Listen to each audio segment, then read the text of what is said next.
Ever forgot your towel when going to shower?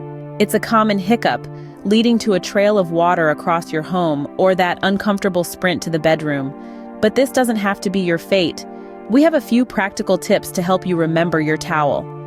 Firstly, consider setting a reminder. Whether it's on your phone or a smart home device, this can be a lifesaver, especially if you're often busy or easily distracted. A timely alert can jog your memory to grab that towel. With a gentle nudge from your device, forgetting your towel will be a thing of the past. Next up, visual cues can be game changers. Consider sticking a vibrant sticky note on your bathroom door or mirror. It's a playful yet effective way to jog your memory to grab a towel, particularly for our younger viewers. A simple sticky note can make a big difference. Lastly, make it a habit.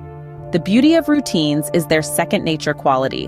When you consistently grab a towel before the bathroom, it soon becomes a subconscious action, needing no extra thought.